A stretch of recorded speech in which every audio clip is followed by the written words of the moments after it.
Baik, Assalamualaikum warahmatullahi wabarakatuh. Perkenalkan, nama saya Deska Arnanda Sabila. Saya berasal dari D3 Teknik Pertambangan. Nah, di sini saya akan menjelaskan tentang pengolahan lahan pasca tambang.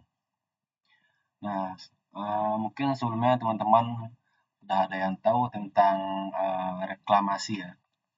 Jadi, reklamasi itu bisa disebut dengan eh, tahap akhir dari penambangan itu untuk memulihkan lahan yang telah ditambang dengan bisa jadi dengan menanam tumbuh-tumbuhan.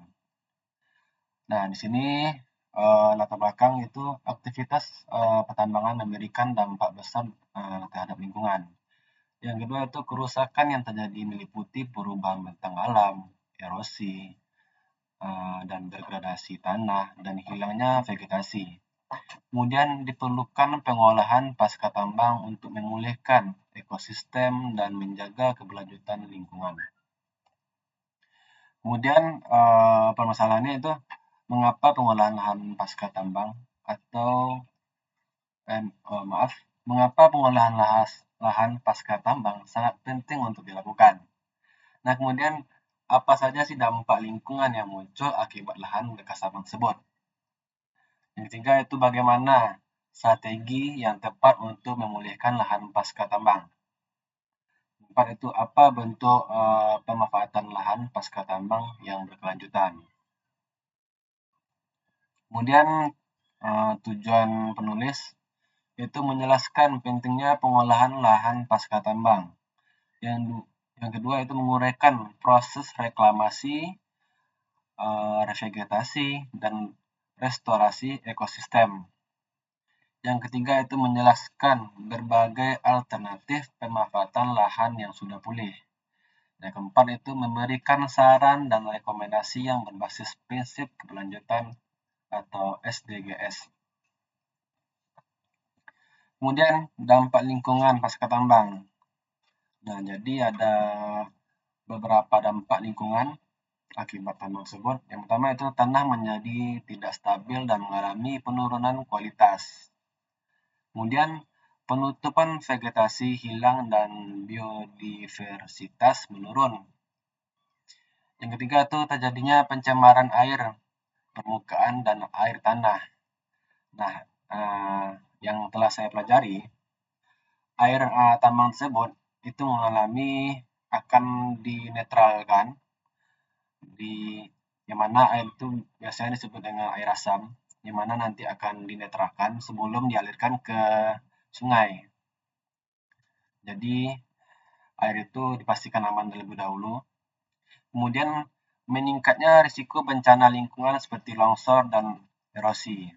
Nah, di sini saya kembali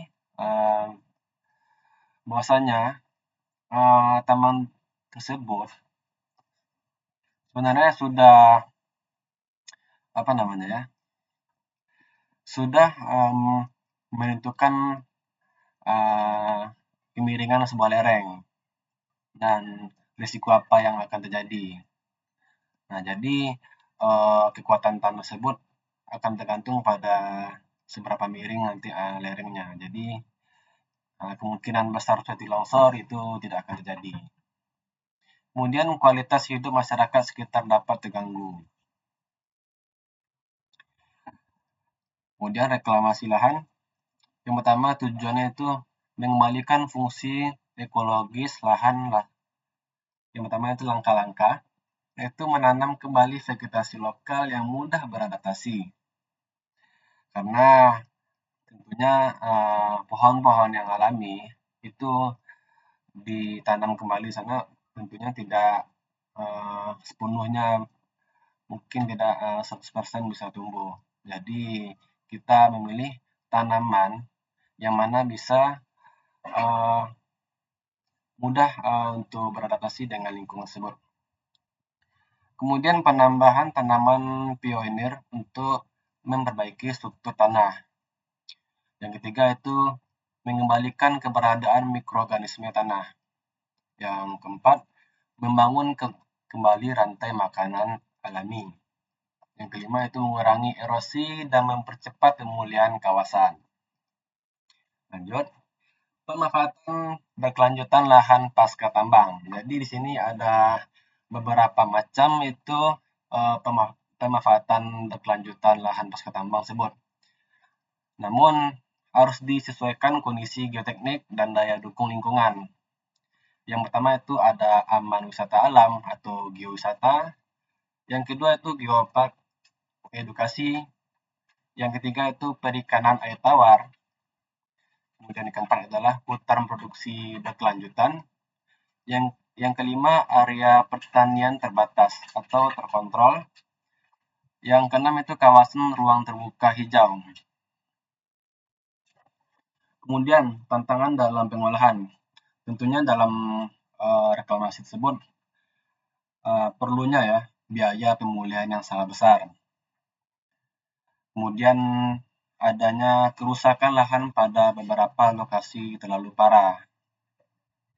Nah, mungkin kerusakan lahan pada beberapa lokasi tersebut mungkin akan diantisipasi atau dibuat dengan reklamasi yang model lain mungkin ya, seperti waduk dan lainnya.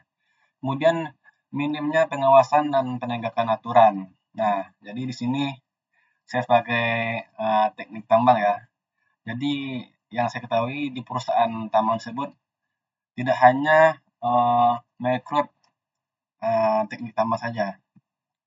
Jadi biasanya itu di perusahaan tersebut juga memiliki seseorang yang memiliki ilmu tentang bisa jadi teknik tanah ataupun teknik lingkungan yang bisa membantu dalam reklamasi tersebut. Kemudian rendahnya kesadaran perusahaan tambang. Yang terakhir itu keterbatasan teknologi di daerah tertentu.